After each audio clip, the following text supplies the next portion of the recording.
everyone, it's me. Been a while. Or should I say been a minute?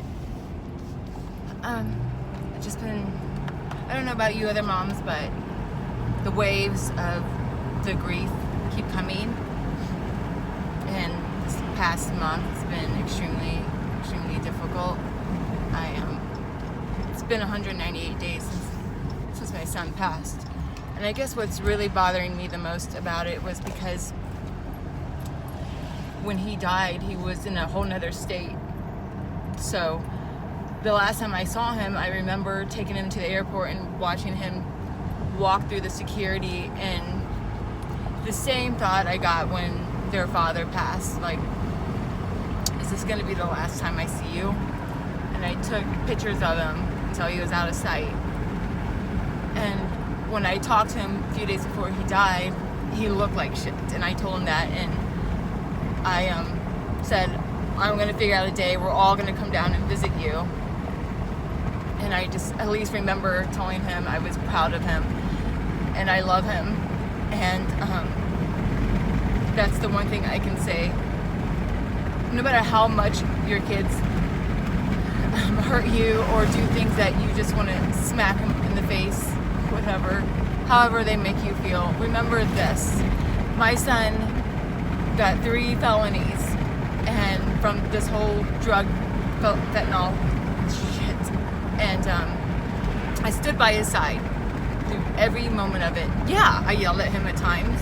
Yeah, it was stressful. I mean, there's 4 kids and a husband, bills, everything, and then you have to travel 600 miles one way every month to a state to go to a court hearing where you spend all this money on an attorney who sucks. And then it became too much. And I lost my job in the midst of all of this.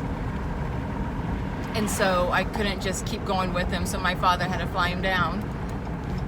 But that's the part that bothers me the most, because I wasn't with him.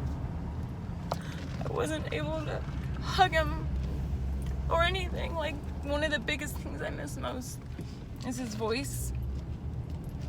I miss hearing him say I love you, because he was never hesitant to tell me that he loved me.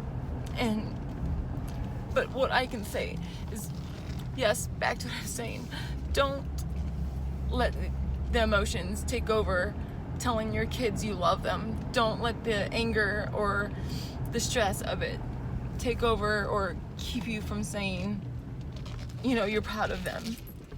Because at least I know in my last conversation with my son, I told him I loved him, and I told him I was proud of him, and I try to keep everything not so stressful for him.